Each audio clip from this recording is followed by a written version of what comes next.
Off you go.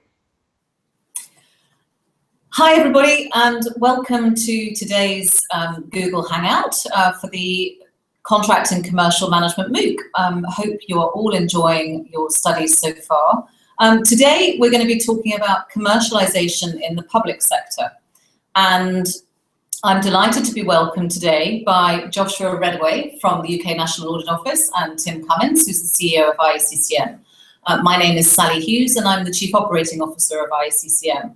We're hoping to be joined today as well by a fourth member of the panel, and he will be introduced just as soon as he joins if he's able to. And just to remind you that you can pose questions at any time, either on the YouTube chat or on the Future Learn step. So we welcome your questions and happy to take them as we're going through the session today. So without further ado, perhaps I would just ask Joshua, I gave you a brief introduction, but perhaps you could just introduce yourself and your role at the National Audit Office for the benefit of our audience. Okay, so the National Audit Office is the auditor of the UK government. Two things that we do. First is we audit all of the accounts, and the more interesting bit, I would say this is on my side, we do reports for government, about 60 a year, on the way the government uses taxpayers' money. The particular area that I specialise in is the government's contracts. The UK government spends around £735 billion a year, and about a third of that is spent through contracts. The reports that I write, which can range across any government department, normally lead to a hearing with the Public Accounts Committee, which is a parliamentary body, and this is how we hold government to account on the way that it contracts. Thank you very much. And Tim, do you want a brief introduction? Well, thank you, Sally.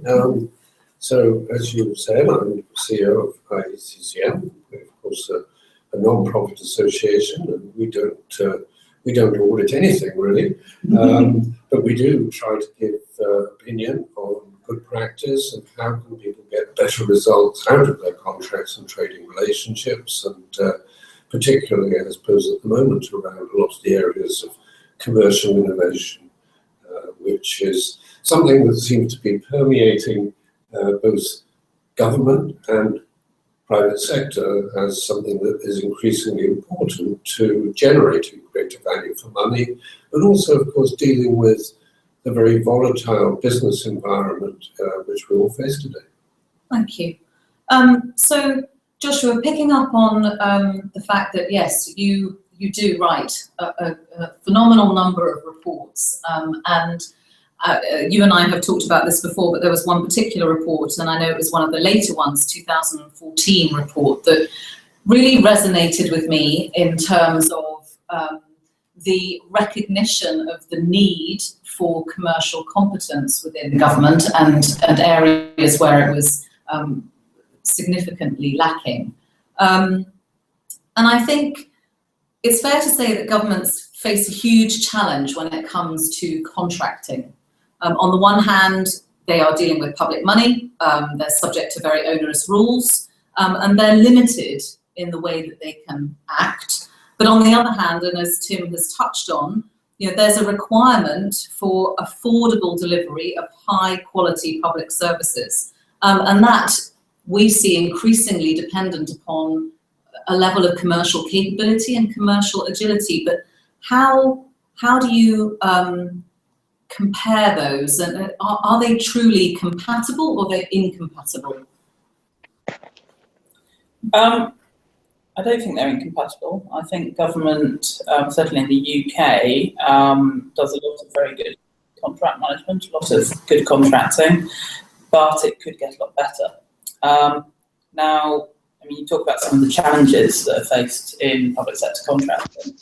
I think it's really important to understand that the way government contracts is actually quite different from the way most B2B relationships in the private sector are. You talk about the rules, and essentially contracting is about trust. I'm sure this is the main thing that you teach when you talk to your members. And those relationships of trust and how you build trust and how you continue with trust is very different when you're in a procurement rule situation. So most B2B relationships may well be a contract that's reviewed annually, but could be breached, broken at any time if that trust relationship breaks. Government is one of the very few organisations that will continue to contract with people even if they're suing them at the same time. And the reason for that is because of this idea of impartiality. Now, you need rules of impartiality in the public sector, but it does fundamentally change the relationship of trust. That's the first reason why it's different. The second is a lot of the contracts that we look at are public-facing, very, very complex indeed. Things like prisons, things like management of welfare payments, management of medical assessments, management even of hospitals and places. These are things that are so core to what government is about that, and the way that the public actually assess the quality of public services, because they're public facing, that you'd really question whether or not any private business would actually contract out something like that, something that they'd actually see core to their business. And that makes it quite, well, if anything, more important that its contracting is good. And the third thing is about the profit motive. It's quite easy, if both sides are making a profit and profit is what you are doing, to be happy. But in the public sector, because there is no profit motive, the question of how you assess value for money and whether or not there is a fair deal becomes much harder to assess. And that's really what my work is about, and work of people in my office, is how do you assess what's fair? How do you assess what is value for money? And that can be much harder. So those are the challenges government faces. It has to be said that it's not really risen to those challenges over the last few decades. I mean, if you take a step back, government has always contracted with the private sector in one form or another, but really central government, certainly in the UK, has only really started doing very large outsourcing and very large complex contracting over the last 20 years. And really over the last 10 years, 15 years, has it really taken off.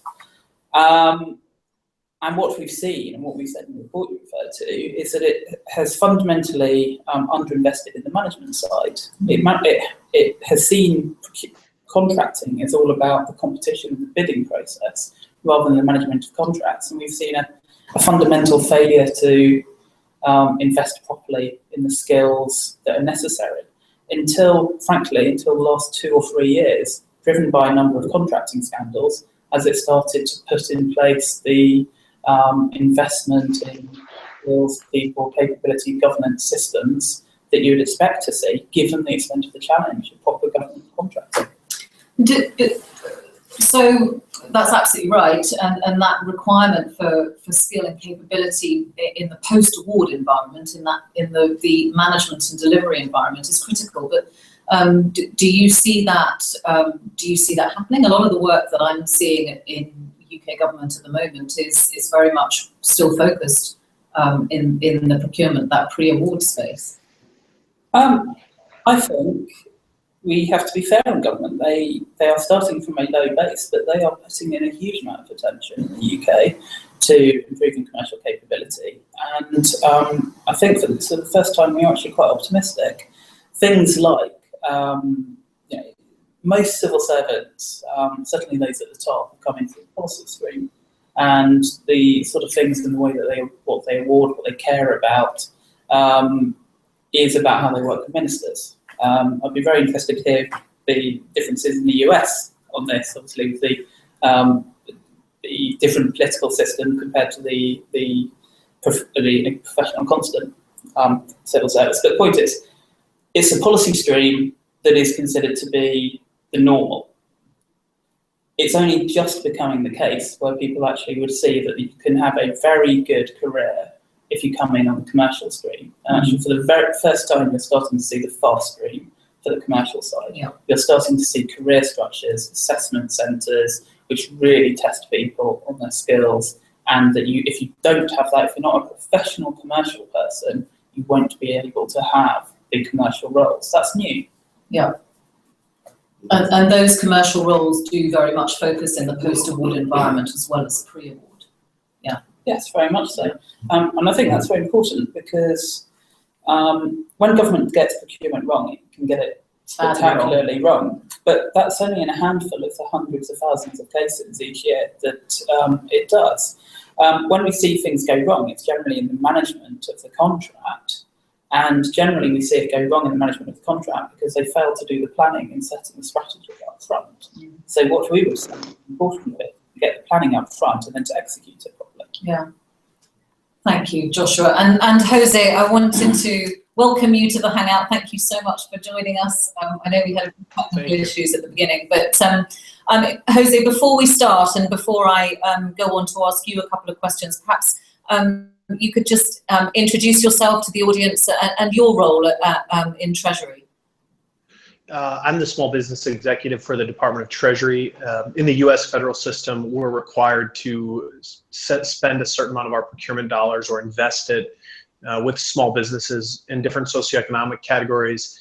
Within Treasury, about $2.7 billion of our $6 billion in spend we believe is eligible for small business spend. My job is to advocate, identify capable small businesses that can perform in those spaces. I'm also the chairman of the Small Business Executive Council, Small Business Procurement Executive Council, where I represent the 24 different agencies in the federal government on small business procurement issues to the U.S. Congress. My background, I've done large-scale fourth-party logistics outsourcing contracts to support the war effort in Afghanistan, $500 million or $1 billion. I've done the contracting work to invest in IT systems that enroll, vet, and adjudicate data on 1 billion people annually to determine if they're terror threats or not, based on biographic information. And I was also the industry liaison for the Department of Homeland Security, which is a $20 billion portfolio of investments to support that mission. It had about 10,000 acquisition professionals within it. And we did business with 21,000 contractors. So that's kind of my background. Brilliant. Thank you, Jose. And so we'll come on to talk a little bit more about small to medium enterprise. But just generally, we've been obviously discussing with Joshua the focus on increasing commercial capability across UK government, and particularly in that management arena, so that post-award arena as well. Is that something that you're conscious of in the US? Is there a deeper focus, and has there been a deeper focus over the last few years on raising commercial capability in the public sector? Yeah, over the last 10 years, and I've kind of lived this, I would say in about 2003, there was a heavy focus on procurement. But the events on September 11th of 2001 actually created a significant investment in the US federal space and big data analytics capability, the ability to take 43 different data characteristics about you, 1 billion other people, and make determinations on those individuals based on rapid sorting and analysis. All of that work, that was contracted out, it's all performance-based. It's all developmental in nature. I mean, we could identify the needle in the haystack before Facebook knew that 1 billion people on their platform had a dog. And that is all performance management. It's entering into a contractual relationship with a company, taking all the risk off of their shoulders from a spend perspective, instead of doing fixed price, doing all cost type contracting, and allowing them to build through an iterative process the capability to deliver that service. A lot of what I would say is that if you look at the missions that I've been involved in a lot of the US federal space does contracting in, it's a mission space that the private sector wouldn't operate in unless we actually lowered their risk by investing some dollars in that space. From a border security perspective, there's no private sector company that would be comfortable providing border security if the U.S. federal government wasn't playing a role. From identifying threats in terms of individuals operating in ports of entry, entering or flying over the United States on an airplane, no private sector company would feel comfortable taking on that risk unless the U.S. public sector was engaged. So when we started to make those investments, we realized that we had a fundamental weakness in terms of managing the performance associated with developing that capability. And we focused heavily on creating what we call in the acquisition profession a program cadre, a cadre of program professionals that understand how to design requirements, that understand how to measure performance of a contractor, and that understand enough about contracting to actually manage that performance from a financial perspective. So I would say it's still in its infancy, but I would say, you know, if you look back in 2003, the only place that had a program office within the acquisition office was DoD systems, and they had a program office for years. Since that time, the Department of Homeland Security created a program office. I was one of their first IT program managers when I was there, with a bunch of others. And they started to manage programs from the perspective of investment. And now you're starting to see some of the smaller civilian agencies managing that. And we have an entire training program designed to educate people on how to play that role, how to be an acquisition program manager. So I would say we're still working on it, but I would say we've made a significant investment there. And it probably started around 2007, 2008.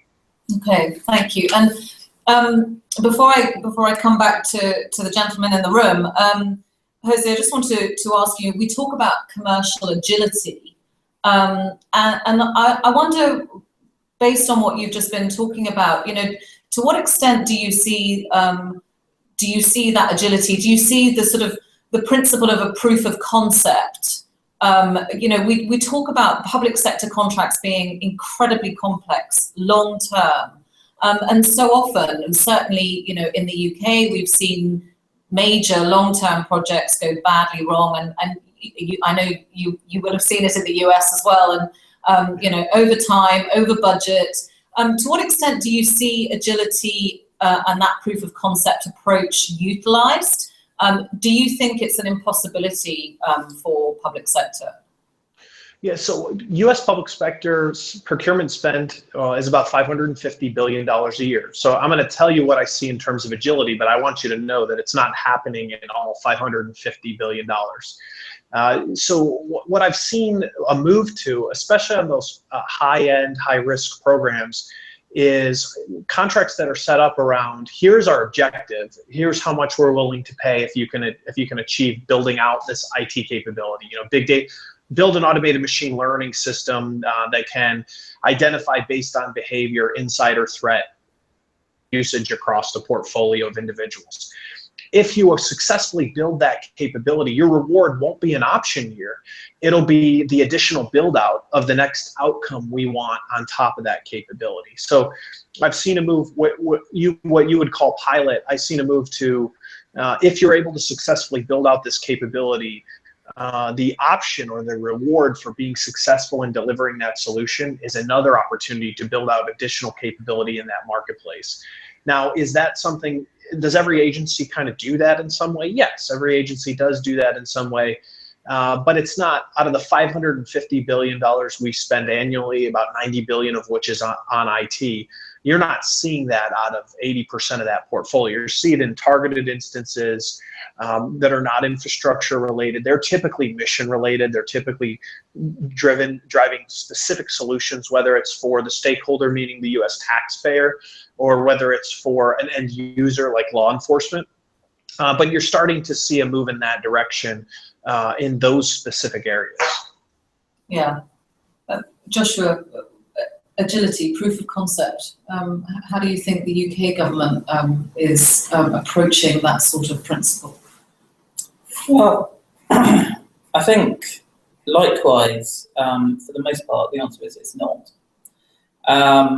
Where it is, and you're trying to use agile approaches, particularly in IT development,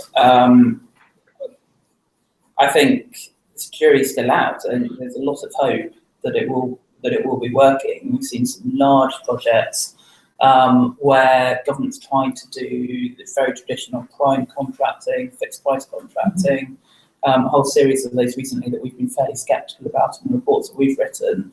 And the Home Office, for example, trying to use more of an agile approach to it. You mentioned borders, electronic borders in this country, now trying to do that in-house, using contractors where necessary, using an agile approach. It's a very different way of doing things, and done well, hopefully will have a huge impact.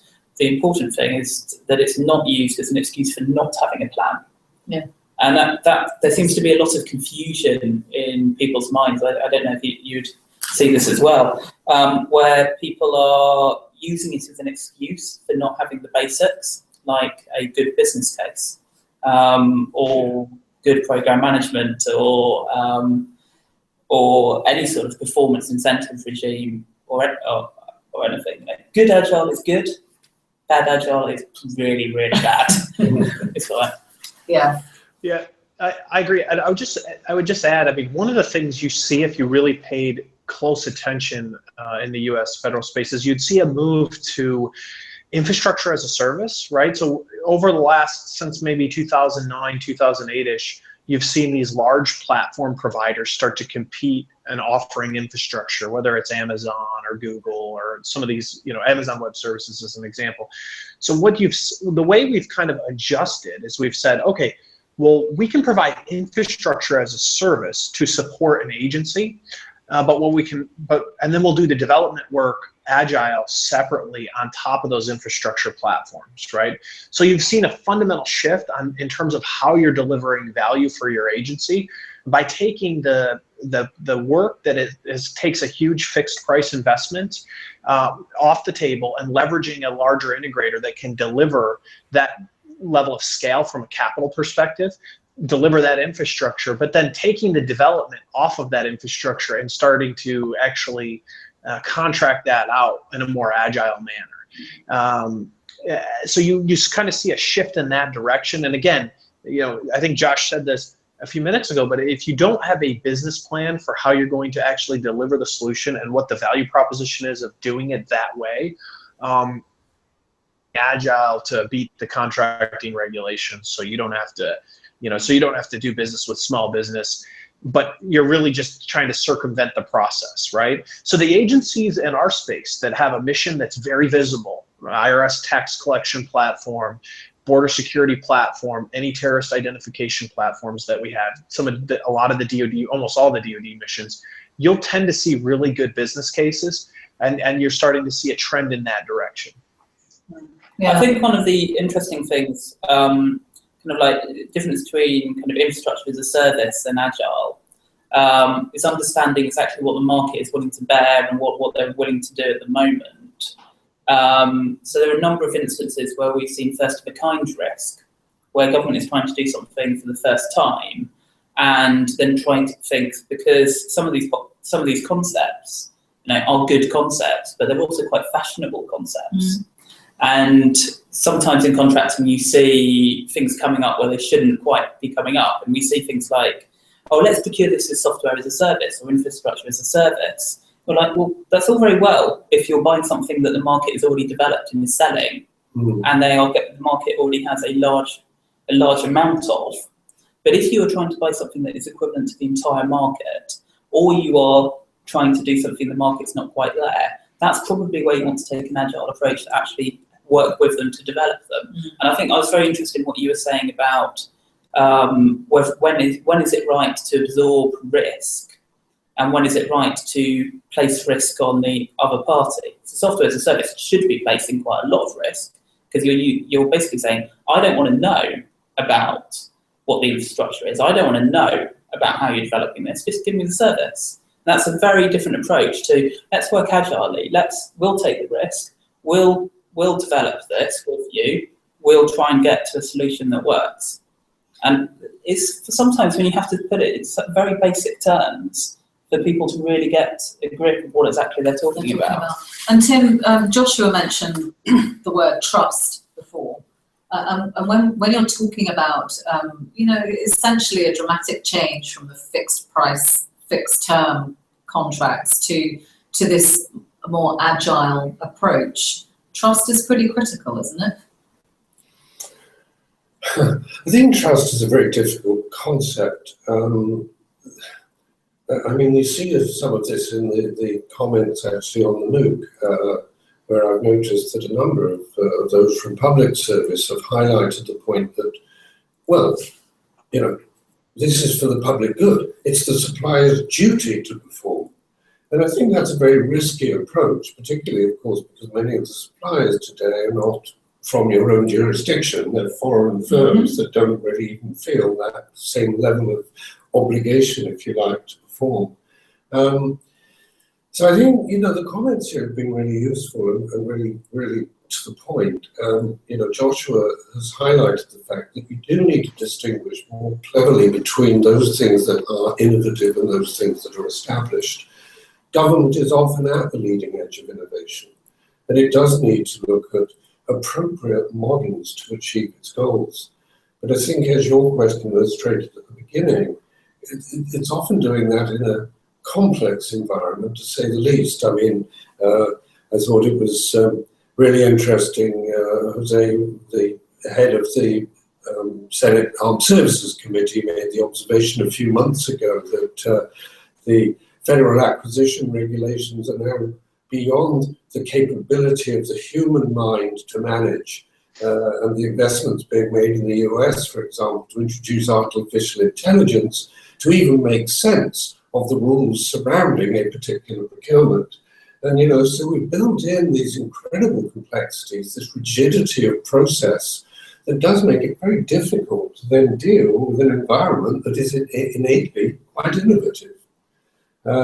So I think that reconciliation is a very, very difficult and challenging one. I think it's made extra difficult in a way, certainly in the UK context, by the points that Joshua was making, that historically the focus has been on the front-end procurement, and therefore there hasn't been the learning experience from contract management.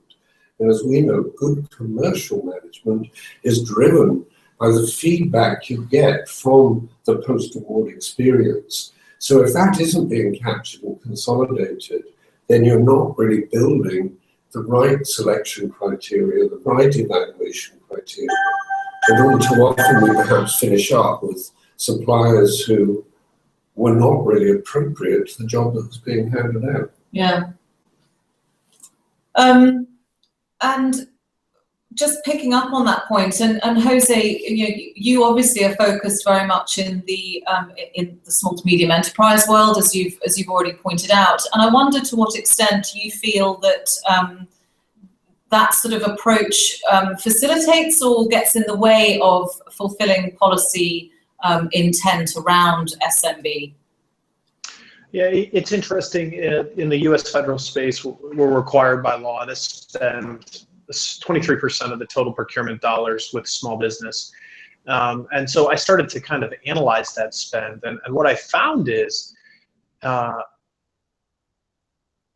okay. Well, what I found is that when you look across the board at the spend with small and medium-sized enterprises, we're not actually driving investment in the user base. So we're not awarding contracts based on how much the contractor is reinvesting in themselves. We're not asking them questions like, this is a solution that you're delivering. What investments have you made historically to deliver the solution? What investments have you made in terms that have given you the ability to drive successful past performance? So when you move from, when you're going to drive spend towards small and medium-sized enterprises, one of the things you have to do is reward the small and medium-sized enterprises for investing in themselves. I'll give you an example.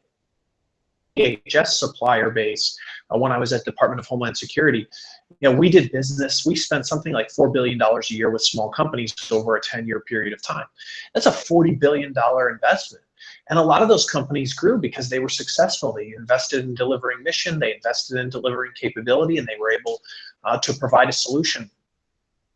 Grew out of being small businesses and became large, they no longer could actually compete for the work that they were performing. They were considered a large business. And basically by law, we had to say to them, okay, well, you can either do 49% of the work and partner with another small, or don't compete at all. And I think that's kind of a bad way to kind of look at the environment. And I think it's one of the things that we need to focus on. How do we reward companies for investing in themselves so that they can actually receive credit for investments they've made to deliver solutions. So I think that's a challenge you see as you start to drive small business programs. The analysis points to the fact that we should look at it more deeply. Don't worry, Sally, I got you when it dropped. Something we've taken notice of, and we're just starting to try and address. Okay, thank you. And maybe we'll get the perspective on small to medium policy in the UK. Well, there's a fundamental difference in the UK is that the EU rules and the need to ensure an open market, a single market, the government's not allowed to do anything that's actually prejudicially in favour of SMEs in terms of when it actually comes to a procurement. You can't say this is a procurement for SMEs the way that you do in the States. But nonetheless, the government has a target of, it was 25%, and now it's a third of all government spending, either going directly to an SME or going via a prime to an SME. And it's been working on this target for quite a few years now. And basically the way it's been trying to do that is to remove barriers to bidding. We did a report on this earlier in this year and said, well, okay, we've got some methodological questions about the way they've actually been doing this target and how you actually measure it.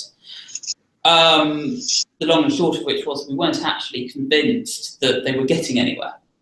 They may have been, they may not have been, you just couldn't tell because of the methodological differences, problems in measuring it. But fundamentally, where we were seeing success wasn't where they were trying to lift the barriers to procuring. It's not where they were saying, here is something that's stopping you from bidding, such as the invitation to tender documents being too long, or we're not advertising it properly. But where government was actively saying, well, what is it we're trying to buy here, and why do we want to buy it from that type of provider? So, for example, in the technology space, being very clear that there are some contracts which only the large players are going to actually be able to contract for. But there are many other types of things that actually SMEs are perfectly suited to do, whether it be being the host organisation that actually will implement a cloud solution. Some of those are very small SMEs, very innovative in the market out there. The question is, how does government get to them? Government has G-Cloud and ways of actually getting a whole host, a catalogue of SMEs. These are innovative ways of doing it, but ultimately it's not the way you get it, but it's actually asking yourself that question: what is it you want to buy, and why would you want to buy it from them? Because it might be they're the right people to buy it, and if you structure your contract in the right way, they're going to win naturally. Mm. Yeah, so one of the things is, as we talk more generally about the skills and capability, and I think, Joshua, you've touched on this before, and I was interested to see a couple of the comments that have come in on the chat room about the fact that it's imperative for public sector to have excellent commercial skills. But, you know, Tim, we would say from what we've seen and from the ability that IACCM has to look at comparisons and benchmarking of skills and capability, that actually the skills of public sector are very comparable to those of private sector. And this concept that public sector is somehow lagging behind actually is a bit of a figment of people's imagination. Well, I worry that I may be part of the propaganda machine that spills this idea that public sector is useless, because I write reports that basically say that they're not good enough quite a lot. But I try not to. What I would say is, obviously, I am in government savings rather than an expert in the private sector's joys. What I would say that when it comes to the public sector's savings, they happen on both sides of the private sector and the public sector. Right, absolutely. But I do think this comes down to what I was saying earlier about, I think what the government's trying to do is harder. And I don't think that it's possible to go out to a blue chip company and say, let us import exactly what you are doing and bring it into government. And if government and government does try to do that, it tries to do that a lot. Government is recruiting a lot of people, kind of chief executive level people, to come in and be the commercial people in government. And some of those people are very good people and they're making a big difference. But they have got, I think they find quite quickly that what they're doing is a much more interesting role and a much more challenging role. The other thing I would say is I don't think it's just about people. I do think it's about the system in which those people operate. Yes.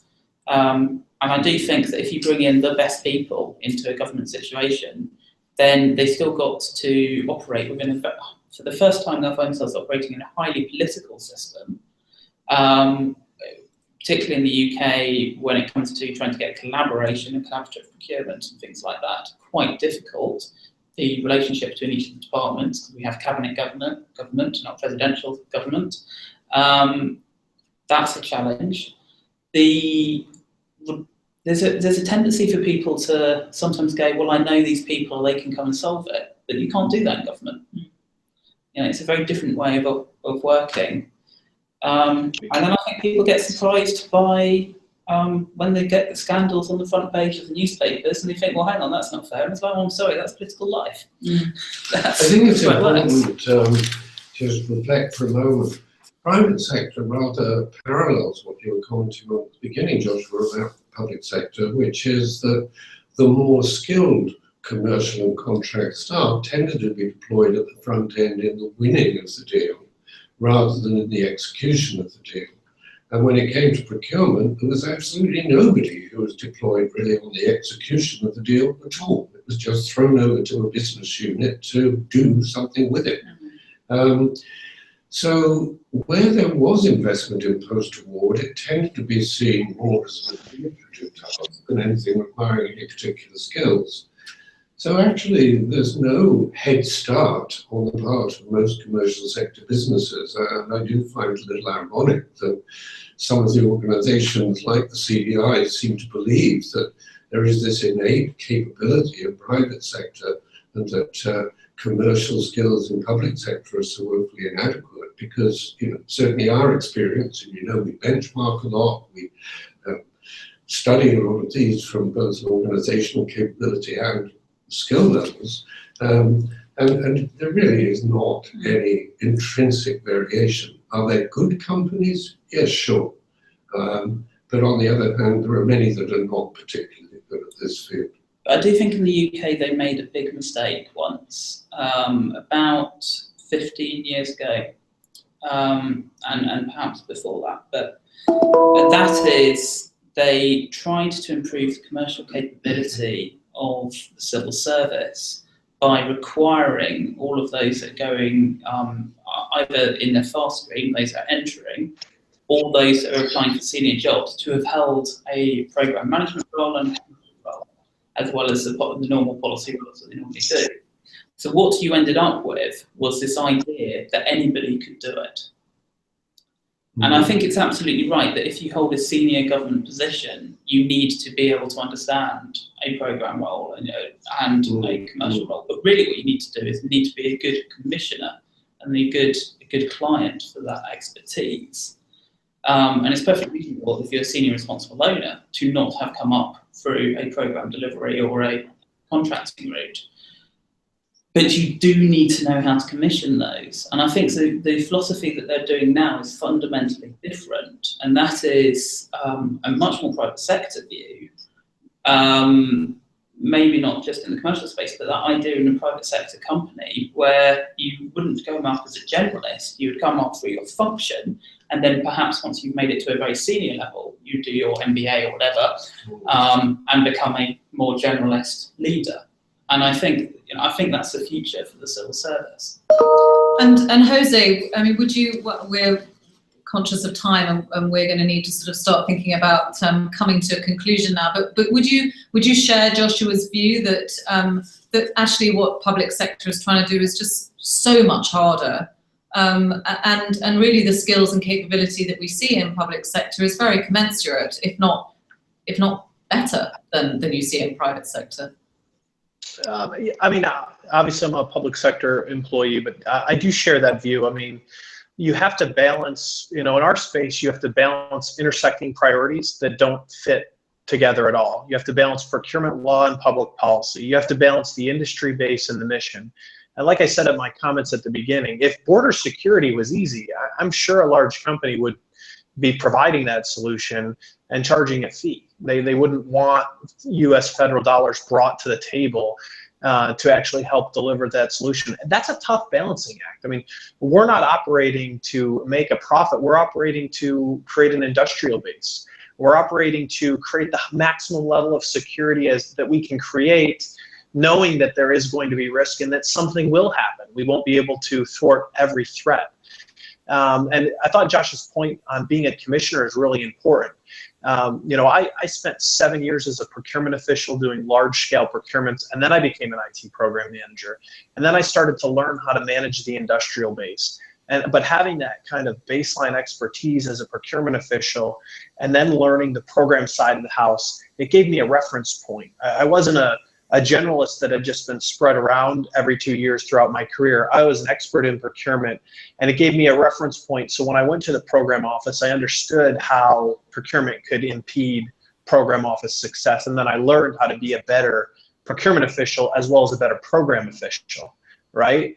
And then if you're trying to create an industrial base, it is important to spend money with the small business community. It is important to drive dollars in that direction because you're creating innovation and rewarding those companies that reinvest in themselves. Well, if you never have any exposure to industry and you never engage with industry on how do you reinvest, how do you compete for opportunities, what are the challenges you face, then you have no idea in terms of how you're impacting them from a program perspective when you design requirements, or from a procurement perspective when you kind of drive certain requirements or you evaluate them on certain criteria. So I think it is harder because you're not operating on a margin or on how much you're trying to earn. And my dad runs a medium-sized company in Northeast PA that we operate on a margin, right? I mean, we need to make a certain amount of money. You're operating in terms of how do we maximize capability in the industrial base? How do we ensure security? Things that are much harder to measure. So, for my 2 cents, I do think it is a little bit harder because you're balancing more factors that you don't have control over. Yeah. Jose, thank you very much indeed. Tim, I'm just going to ask you for a few concluding thoughts. I mean, I think obviously, Jose is very much on the inside. Joshua sits on the outside, but is very involved. From your perspective, and with your experience to date, how do you see commercialization in the public sector evolving now? I think I find it very exciting what's going on within government around the world. To come back to our commentary, I suppose, about the distinction between public and private, I think what is particularly exciting with the public sector is the level of executive focus that this topic is getting. And that, of course, is game-changing. While commercial innovation is certainly something that's talked about a lot within private sector, there is still this struggle to really define that, I think, in an organizational context. And particularly, very often, there is a breakage between still the perception of commercial innovation and the role of contracts and the contracting process in its execution. Contracting remains, in most cases, a relatively fragmented activity, which is not feeding the sort of rich data and experience that you can gather from that process, as evidenced by the most recent report on lessons learned out of your department, Joshua. So I think, as we've probably summarized about actually being in a commercial role in government right now is a really exciting place to be. And I'm probably not at the point in my career where I'm going to leap into that particular job, but I must say a number of years ago, it's absolutely a job I'd love to have done. Thank you. Jose, thank you very much indeed for your input. It's been absolutely fantastic. Joshua, Wonderful. Thank you for joining, and Tim. Thank you all. Obviously, if you do have any further questions that you want to submit, any observations, then please feel free to via FutureLearn. But in the meantime, thank you to all our panelists today, and I hope you've enjoyed the conversation. Thanks very much. Thanks, guys. Bye-bye. Bye-bye. Thanks. Bye-bye.